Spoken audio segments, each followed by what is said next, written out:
untuk saudara semua. Salam. Baik, kita bersuka cita pada hari ini. Kita akan menikmati firman Tuhan dari Injil Yohanes pasal 4 ayat 1 ayat pertama sampai ayat yang ke-14.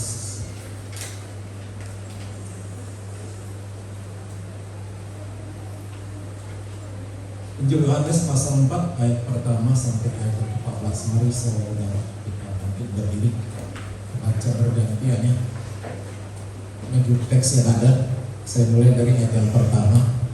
Ketika Tuhan Yesus mengetahui bahwa orang-orang Farisi telah mendengar bahwa ia memperoleh dan membaptis murid lebih banyak daripada Yohanes, Yesus sendiri tidak membaptis, melainkan murid-muridnya. Ia pun meninggalkan Judea dan kembali lagi ke Galilea. Ia harus melintasi daerah Samaria. Maka sampailah ia ke sebuah kota di Samaria yang bernama Sikar, dekat tanah yang diberikan Yakub dahulu kepada anaknya Yusuf. Di situ terdapat sumur Yakub. Yesus sangat pergi oleh perjalanan. Karena itu ia duduk di pinggir sumur itu. Hari kira-kira pukul 12. Maka datanglah seorang perempuan Samaria hendak menimba air. Kata Yesus kepadanya, "Berilah aku minum." Sebab murid-muridnya telah pergi di kota membeli makanan. Maka kata perempuan Samaria itu kepadanya, "Masakan engkau seorang Yahudi minta minum kepadaku seorang Samaria? Sebab orang Yahudi tidak bergaul dengan orang Samaria."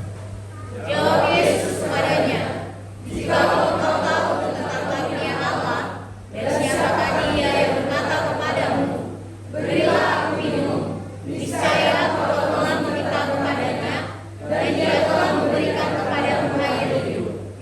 Kata perempuan itu kepadanya, "Tuhan, engkau tidak punya timba dan sumur ini amat dalam. Dari manakah engkau memperoleh air hidup itu?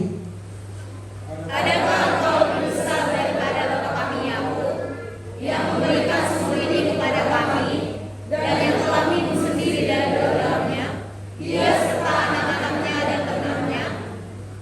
Jawab Yesus kepadanya, "Barang siapa minum air ini, ia akan haus lagi. Tetapi barang siapa minum air yang akan kuberikan kepadanya, ia tidak akan haus untuk selama-lamanya.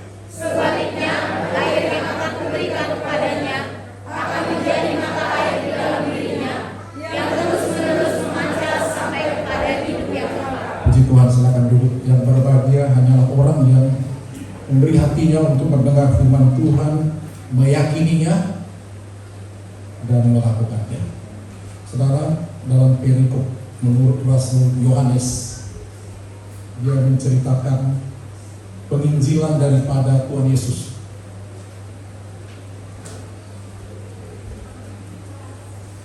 Pada waktu itu ada kelompok yang iri antara pengikut Yohanes Pembaptis dan kelompok yang lain. Orang-orang banyak yang tidak suka sama Tuhan Yesus karena murid-murid Tuhan Yesus itu lebih banyak membaptis orang. Pada waktu itu sangat bangga kalau orang punya pengikut. Jadi pengikut Tuhan melalui murid-muridnya, banyak orang dibaptis menjadi pengikut Tuhan. Sementara pengikut Yohanes Pembaptis beralih menjadi pengikut Tuhan Yesus. Dan kelompok yang lain, kelompok Yahudi, iri sama Tuhan Yesus. Dalam hidup ini, sebaik-baiknya kita, ada orang yang tidak suka kita baik. Tetapi Tuhan Yesus memakai hal itu untuk tetap melayani Tuhan.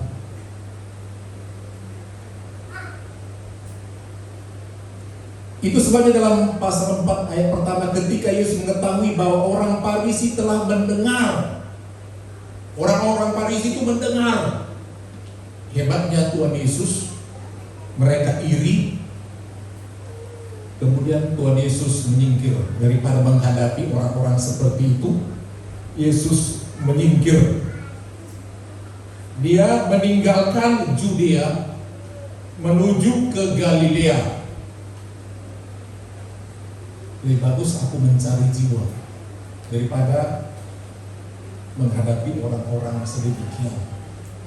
Dalam pimpinan Roh Kudus, dia pergi lewat Samaria. Itu jalan pintas, jalan yang lebih singkat untuk ke Judea, ke daerah, ke Galilea, daerah Yerusalem.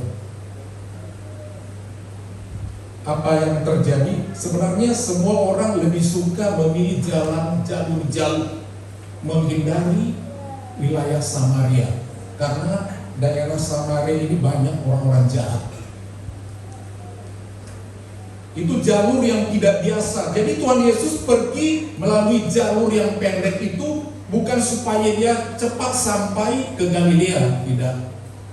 Tapi dia ada melihat satu jiwa di daerah kota Samaria yang sangat luas itu. Ada satu kota yang lebih kecil namanya Sikar. Di situ ada tinggal seorang perempuan nakal. Itulah Tuhan Yesus yang ingin dengan kasih karunia-Nya menyelamatkan orang. Tuhan datang ke dunia untuk mencari orang yang tersesat. Dia tidak mencari orang yang benar. Dan orang yang datang kepada Tuhan Yesus adalah orang yang merasa dia belum benar, sehingga dia perlu dibenarkan. Itu sebabnya ketika Yesus memberikan perumpamaan tentang 99 ekor domba yang tidak memerlukan pertobatan, dia tinggalkan. Dia mencari domba yang tersesat. Nah, Tuhan Yesus dalam perjalanan itu jalan kaki beserta dengan murid-muridnya. Jalan kaki dari satu kota Judea ke Samaria sebelum ke Galilea. Sangat lelah dalam bacaan, sangat capek dalam pelayanan itu, hanya untuk memenangkan satu jiwa. Coba bayangkan, hanya satu jiwa, dan jiwa itu juga bukan orang yang ada diharapkan dari perempuan itu. Perempuan ini perempuan nakal, tinggal di kota Samaria. Kota Samaria ini termasuk kota yang banyak orang jahat, karena pada tahun 85 Masehi, zamannya Tuhan Yesus, waktu Israel dijajah oleh orang Asyur, pimpinan-pimpinan yang ada di sana mengelompokkan orang yang ada di Samaria sama dengan orang kafir. Karena orang-orang Samaria itu sudah saling mengambil dengan orang-orang yang tidak percaya. Dan kebudayaan daripada orang-orang kafir itu sudah diadopsi oleh orang-orang Samaria. Kelakuan mereka menjadi sangat tidak ada norma-norma kehidupan. Dan salah satu korbannya adalah wanita yang berdosa itu. Tapi itulah Tuhan. Dia yang memilih untuk menjadi anaknya. Bukan karena kita memilih Tuhan, tapi Tuhan yang memilih kita. Itu kasih karunia Tuhan. Dan perempuan ini saking nakalnya, suaminya ganti-ganti. Dia selalu haus laki-laki.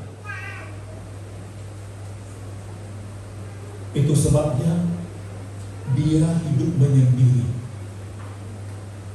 Biasanya orang pergi ke sumur ambil air, kalau tidak pagi, itu sore. Tapi perempuan ini tidak berani. Karena apa? Biasa yang mengambil air banyak wanita-wanita kalau pagi, walau bisa saja ada laki-laki. Dan biasanya mereka bergantian ngambil air dari sumur itu, menimba. Dan sambil itu mereka duduk sekeliling sumur itu, mereka bercerita-cerita sebagai wanita-wanita. Dan pasti mereka kalau datang pagi-pagi wanita berdosa itu pasti menjadi bahan gosip orang. Dan dia tidak akan tenang, mungkin tidak dapat kesempatan untuk menimba air. Kalaupun dia datang nanti sore sama saja. Tuhan Yesus melihat dari jauh penderitaan orang itu. Dia sayang sama dia bukan karena dia punya kelebihan, tapi itulah kasih karunia Tuhan memilih orang. Dia tidak mencari orang yang merasa alim, saudara, yang beragama seperti orang Farisi. Tuhan tidak berkhotbah untuk orang Farisi dan berusaha membujuknya. Yang datang paling sama Yesus orang Farisi itu Nikodemus, itu pun malam-malam. Itu datang sendiri, bukan kasih karunia Tuhan datang, enggak. Nikodemus yang datang malam-malam sehingga dia mendapatkan air hidup. Itulah kebaikan Tuhan. Itu sebabnya kita sebagai anak Tuhan jangan pernah mengecap orang dia selamanya jahat, tidak. Ya, ada masanya Tuhan menolong menangkap orang. Sebaliknya bisa saja kita pikir orang itu alim, oh bagus dari dulu, dari anak sekolah minggu bagus-bagus. Belum tentu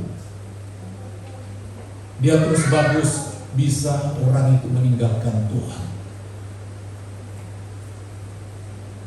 Jadi saudara, ketika kelaparan dan kehausan itu sampailah di Sikar, Tuhan Yesus duduk di tepi sumur itu.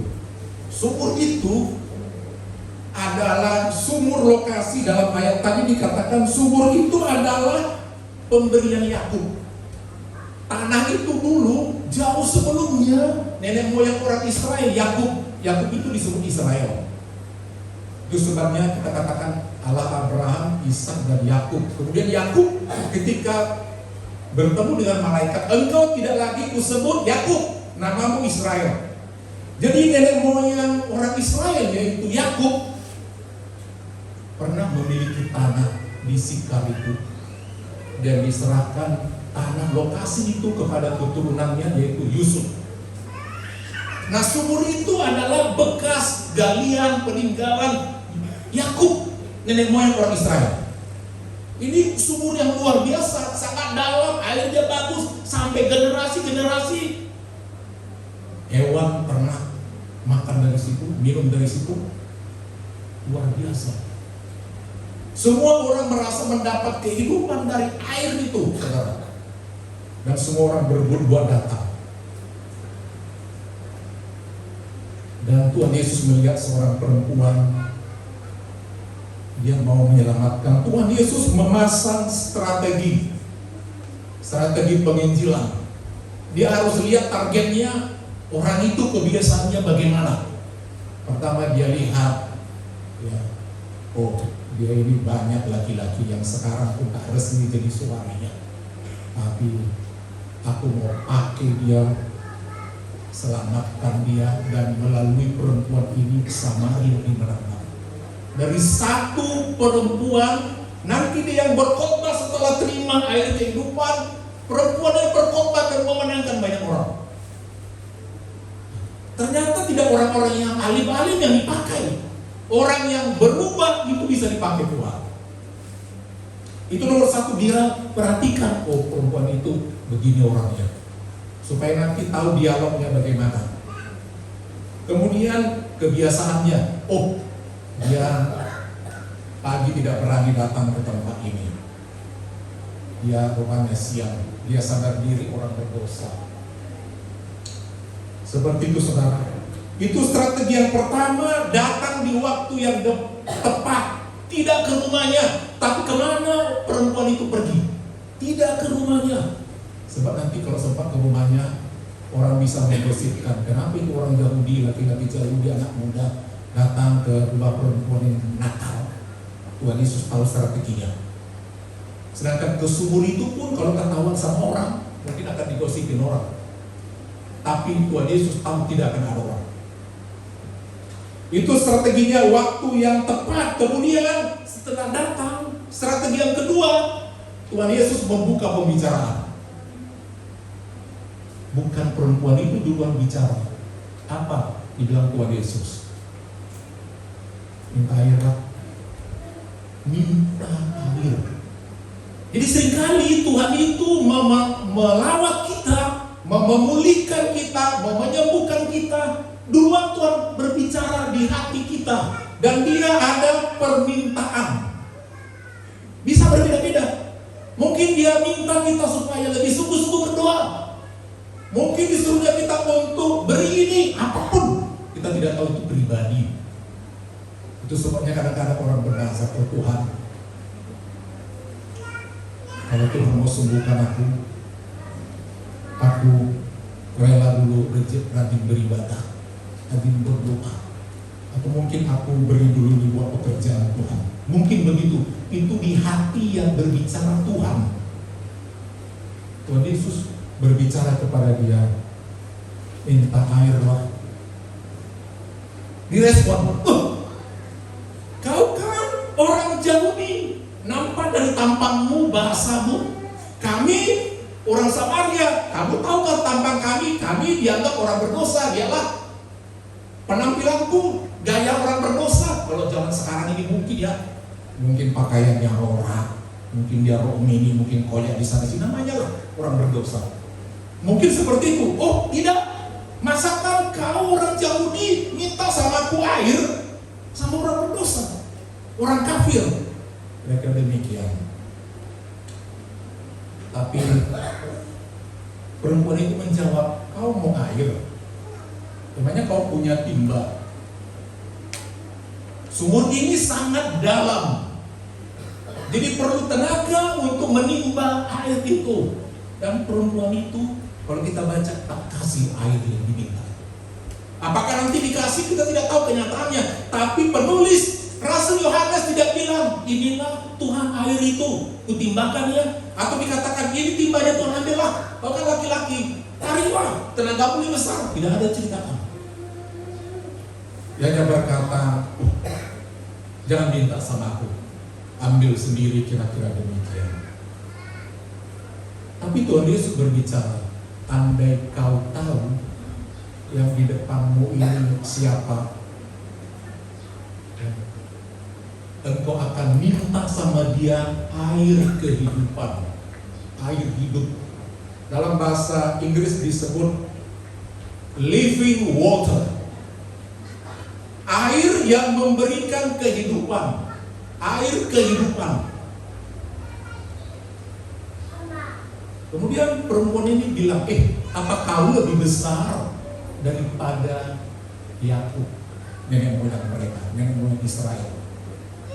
Dia loh yang memberi sumur ini. Semua ternak-ternak kami dulu sampai sekarang, berapa generasi, dan kami juga hidup dari air ini loh. Emangnya kau yang besar? Inilah air dari leluhur kami, memberikan kehidupan bagi kami, bagi ternak kami. Tuhan Yesus bilang, kalian semua generasi-generasi telah mengambil air ini, tapi lihatlah, haus dan haus lagi. Tapi air yang akan kuberikan kepadamu, dia menjadi air kehidupan yang ada dalam dirimu. Kalau engkau terima, dia menjadi mata air di dalam dirimu, dan mata air itu akan terus mengalirkan aliran-aliran air hidup sampai kehidupan yang kekal. Sulit diartikan sama dia. Air yang bagaimana ini? Kemudian dia bilang, berikanlah aku air itu.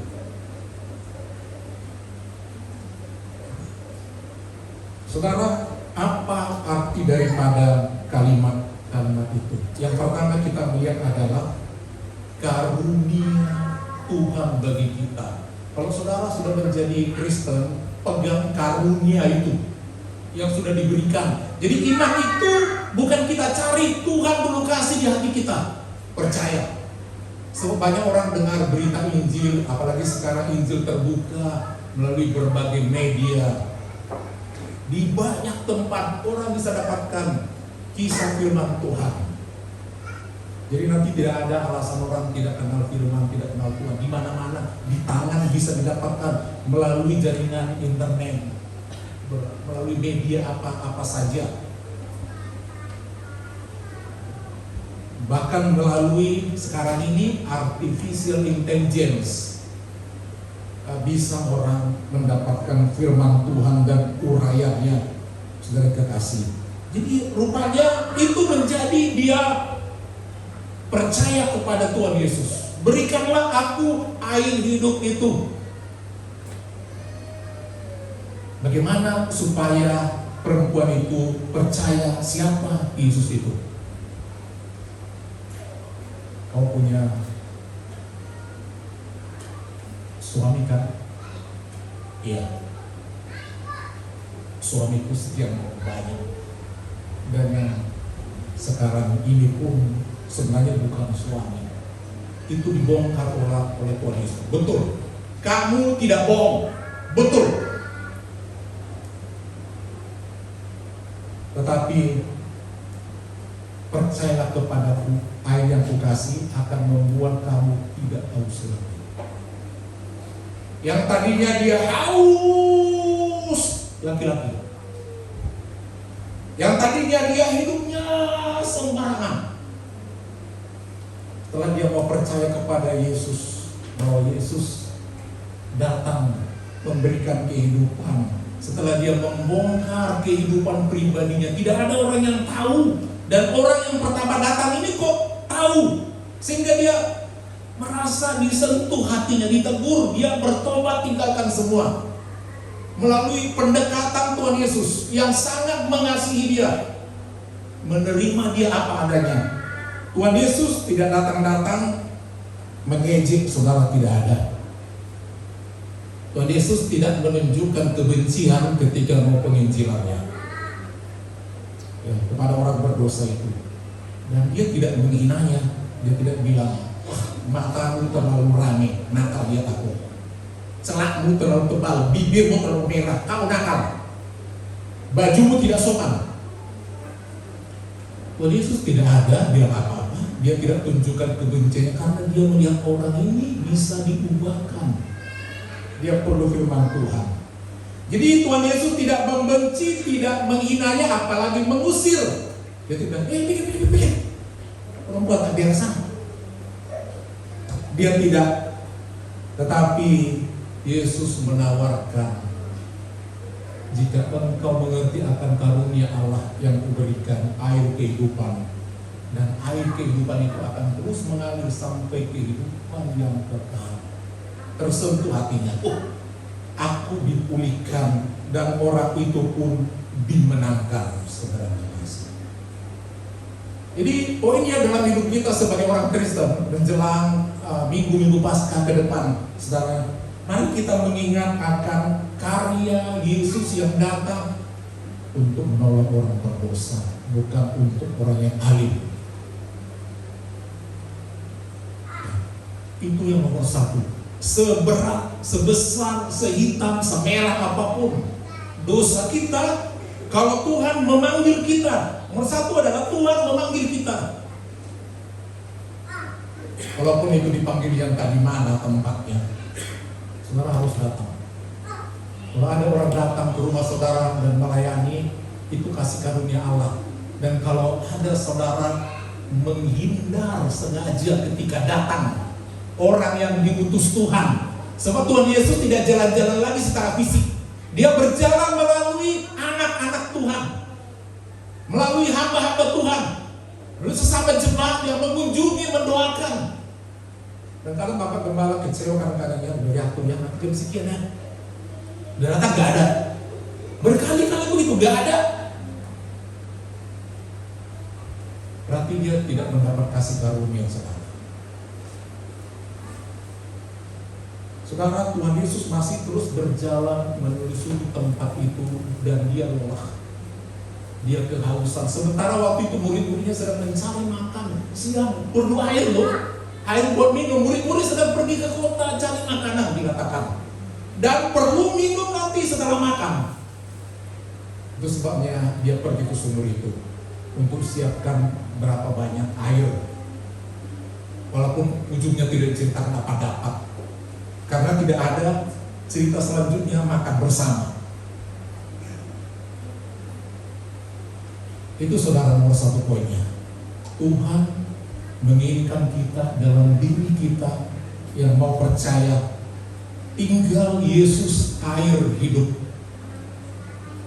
Dan dari dalam diri kita yang menerima dia, mengalir aliran-aliran hidup. Kita memberikan kehidupan pelayanan kepada banyak orang. Kalau saudara udah Kristen, memiliki air hidup, Tuhan Yesus katakan dari dalam dirinya akan mengalir aliran-aliran kehidupan.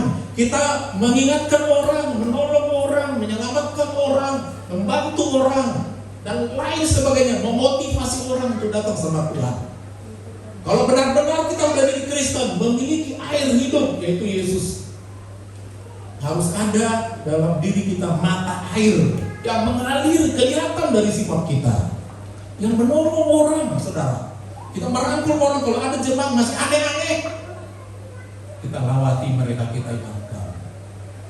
Kita tidak perlu terlalu mengejek banget. Kita harus melihat kepribadian orang memang macam-macam, tapi Tuhan mau merubah orang melalui kita, Bapak Ibu. Amin. Merubah. Ya, kita rindu melihat orang diubahkan, yang tadinya berantakan menjadi begitu bagus. Karena dari diri kita, melalui kita mengalir aliran-aliran kehidupan, saudara yang kekasih.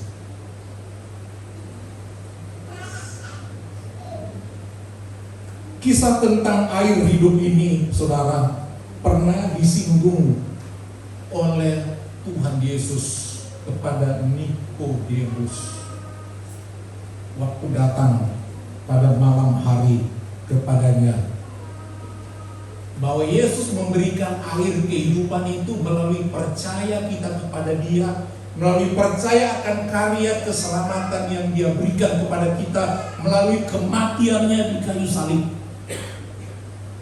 Melalui itulah percaya kita akan Yesus yang dikorbankan.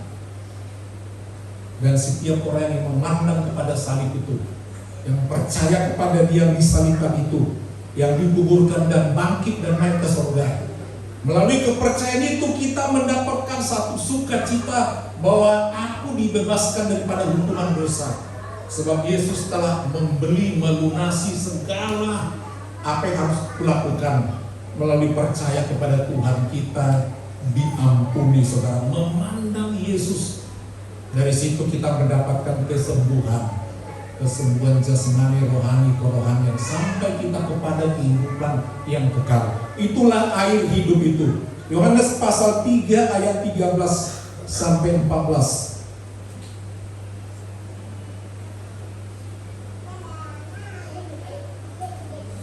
Ini menceritakan tentang Nikodemus. Saya baca dengan panjang dalam terjemahan baru edisi kedua. Ada seorang Farisi yang bernama Nikodemus, seorang pemimpin Yahudi.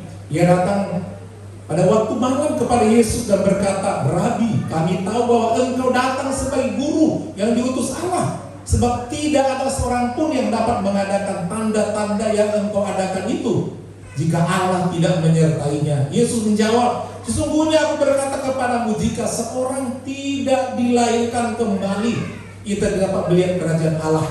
Kata Nikodemus kepadanya, "Bagaimana mungkin seorang dilahirkan kembali? Kalau ia sudah tua, dapatkah ia masuk kembali ke dalam rahim ibunya dan dilahirkan lagi?" Jawab Yesus, "Sesungguhnya aku berkata kepadamu, jika seorang tidak dilahirkan dari air dan roh, ia tidak dapat masuk ke dalam kerajaan Allah. Apa yang dilahirkan secara jasmani bersifat jasmani, dan apa yang dilahirkan dari roh bersifat rohani. Janganlah heran karena aku berkata kepadamu, kamu harus dilahirkan kembali. Angin bertiup kemana ia mau, dan engkau mendengar bunyinya, tetapi engkau tidak tahu dari mana ia datang atau kemana ia pergi. Demikianlah halnya dengan tiap-tiap orang yang dilahirkan dari roh." Kata Nikodemus kepadanya, "Bagaimana mungkin hal itu terjadi?" Jawab Yesus, "Engkau guru orang Israel dan engkau tidak mengerti hal-hal itu. Sesungguhnya aku berkata kepadamu, kami berkata-kata tentang apa yang kami ketahui, dan kami bersaksi tentang apa yang kami telah lihat, tetapi kamu tidak menerima kesaksian kami. Kami tidak percaya waktu aku berbicara kepadamu tentang hal-hal duniawi. Bagaimana kamu akan percaya kalau aku berbicara kepadamu tentang hal-hal surgawi?" Ayat 13, "Tidak ada seorang pun yang telah naik ke surga selain Dia yang telah turun dari surga, yaitu Anak Manusia, Yesus Kristus." Ini dia ayat 14. "Sama seperti Musa meninggikan ular di padang gurun." Itu kisah perjanjian lama. Demikian juga Anak Manusia, yaitu Yesus, harus ditinggikan ditinggikan, itu disalibkan. Harus ditinggikan supaya setiap orang yang percaya kepadanya beroleh hidup yang kekal. Jadi digambarkan Yesus itu tersalib dan orang mau percaya kepada yang dia disalibkan. Ya, siapa yang mau percaya kepadanya, dia akan beroleh hidup yang kekal. Jadi air hidup itu diterima oleh kita ketika kita percaya akan pengorbanan Yesus dan mengikuti dia. Ketika dia datang ke dunia, ketika dia datang kepada orang berdosa itu, orang berdosa itu boleh menerimanya dan dia menerima kehidupan yang kekal. Itu sebabnya tidak perlu lagi cari keselamatan melalui kita pikir ada jalan keselamatan melalui keyakinan yang lain, perbuatan-perbuatan. Tidak ada. Hanya satu yang bisa sampai kepada kehidupan yang kekal. Mengalir dari diri kita keyakinan itu, aliran-aliran kehidupan. Tidak perlu lagi datang yang lain. Saudara kasih, itu diingatkan oleh Tuhan Yesus. Kamu kan tahu kitab Taurat bagaimana dulu Nabi Musa ketika dia ditolak orang Israel, diejek, tapi Tuhan membela dia. Apa kata Tuhan? Bikin ular tembaga, dan semua orang yang telah hukum yang suka membencimu, mengolok-olokimu, menolak Tuhan, saya akan memandang kepada ular itu. Ular tembaga gambaran Yesus disalibkan, dia akan sembuh. Kita Bilangan pasal 21 ayat 4 sampai 9. Kita Bilangan pasal 21 ayat 4 dan 9. Kita melihat setelah mereka berangkat dari Gunung Hor berjalan ke arah laut Teberau untuk mengelilingi tanah.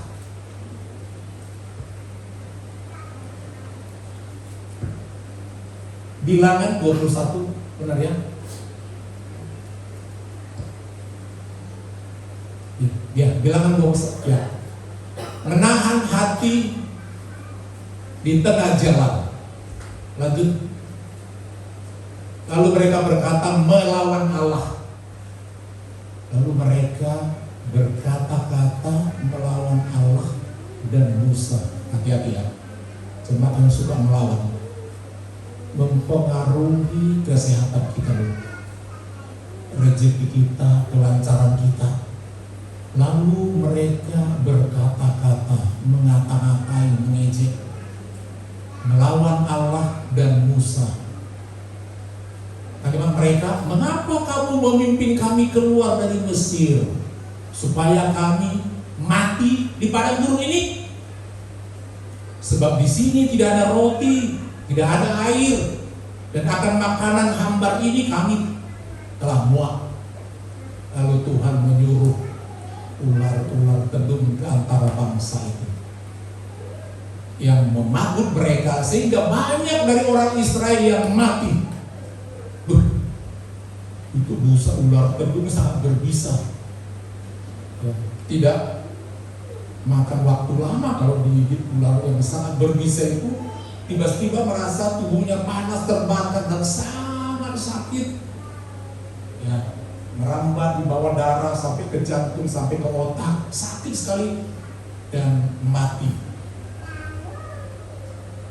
Tuhan kalau udah marah seperti itu. Mungkin kita tidak ketemu ular tedung ya, tapi penyakit yang mematikan bisa Tuhan kirimkan. Ya. Tapi itulah kasih karunia Tuhan untuk mengingatkan supaya jangan suka melawan Tuhan.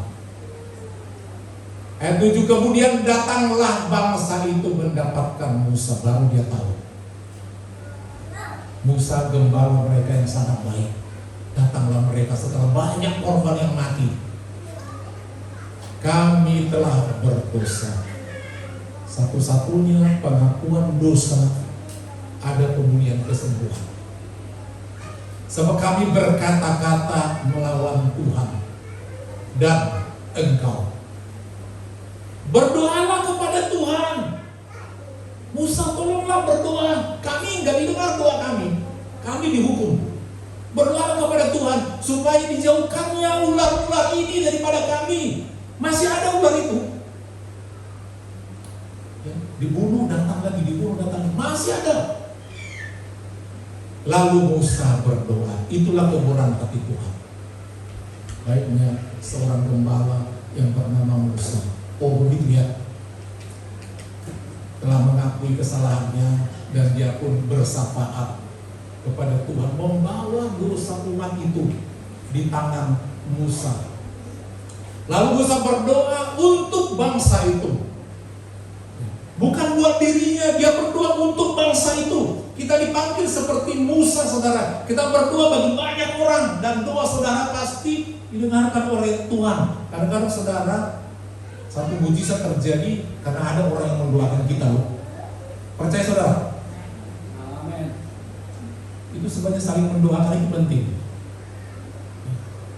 Berdoalah bagi kami.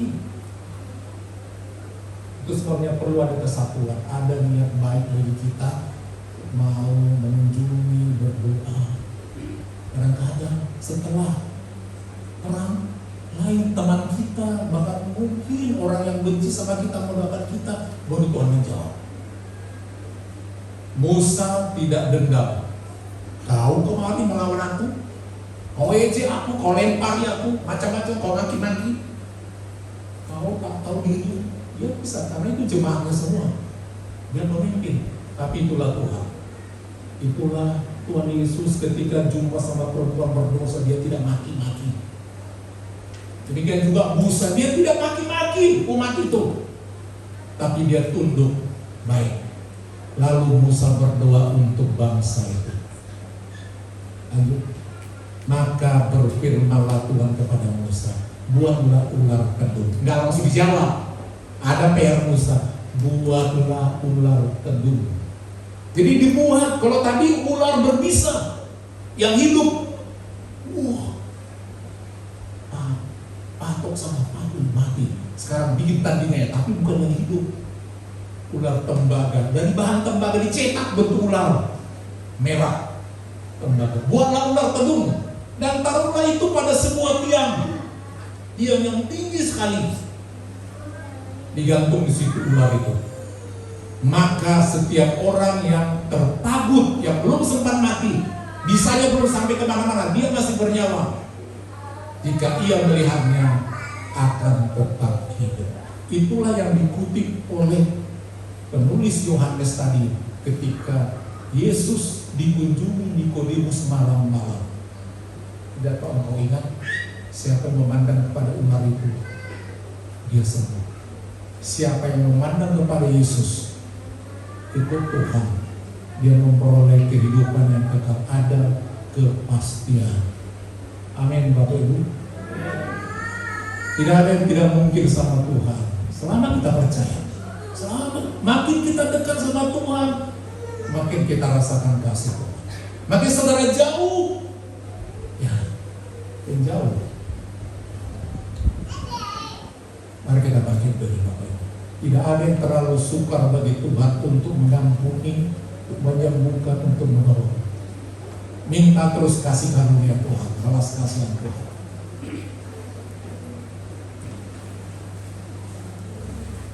Biarlah air kehidupan itu terus ada dalam kehidupan kita. Kepercayaan kita terus bertambah, bukan berkurang. Walau ada masalah, tetap berharap kepada Tuhan. Ada satu pujian lama, tidak biasa dan tidak pernah dilakukan di tempat kita, tapi sayurnya itu nanti kita lihat dalam buku ND 81, Yesus mual mingoluku simpanggolu tondiki. Nanti kita nyanyikan, tapi kita bernyanyi dulu. Dia seperti air yang mengalir di hati. Itu yang dari Tuhan.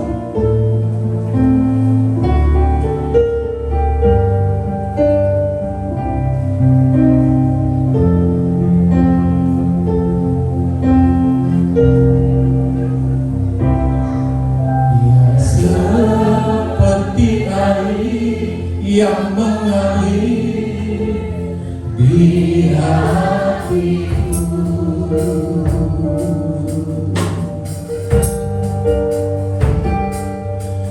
dia seperti air yang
Dengan kasih Kristus, puri ini berdoa. Yesus Lord, silakan bawa ke depan.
Allah Bapa yang kami kenal dalam nama Tuhan Yesus Kristus, kami kembali bersyukur dan berterima kasih kepada-Mu Bapa, sebab Engkau sungguh baik di dalam kehidupan kami sedang jemaat-Mu hari lepas hari. Hingga pada hari ini Tuhan Yesus, kami datang menghampiri rumah-Mu yang kudus ini Tuhan Yesus, untuk memuji membesarkan nama-Mu, mendengarkan firman-Mu yang menjadi bagian di dalam kehidupan kami, menjadi kekuatan di dalam kehidupan kami masing-masing dimanapun kami berada. Bapa yang baik, kami tidak kuat Tuhan Yesus menjalani hidup ini tanpa kuasa-Mu, tanpa firman-Mu Tuhan Yesus. Oleh sebab itu Bapa, nyatakanlah firman-Mu yang sudah kami dengarkan di dalam kehidupan kami masing-masing, agar kami tidak takut menjalani dunia ini Bapa, sebab banyak masalah persoalan di depan Bapa. Kami percaya kepada Tuhan Yesus, Engkau baik, sangat baik di dalam kehidupan kami. Berkatilah Tuhan Yesus Bapa kepada kami yang sudah menyahurkan firman-Mu dengan luar biasa mengasihi kami pada saat ini. Biarlah Bapa kepada kami semakin hari semakin bersuka cita mendombakan kami anak-anaknya di tempat ini Tuhan Yesus. Tambahkan kesehatan bagi Bapak kepada kami. Bahkan Tuhan Yesus berkat-berkat melimpah menjadi bagian keluarga pastori. Terima kasih Yesusku yang baik. Inilah kami yang datang pada hari ini sidang jemaat-Mu Tuhan Yesus, yang haus akan firman-Mu Tuhan Yesus. Mari Bapa kuatkan kami agar kami tidak jauh dari Engkau, sebab kami tahu kalau kami jauh dari Engkau Tuhan, banyak masalah persoalan yang kami hadapi. Tetapi kalau kami datang kepada Tuhan, kami memperoleh kekuatan, kami bisa mengatasi masalah persoalan yang ada bagi kami. Terima kasih Yesusku, terima kasih Bapa di surga. Berkatilah kami.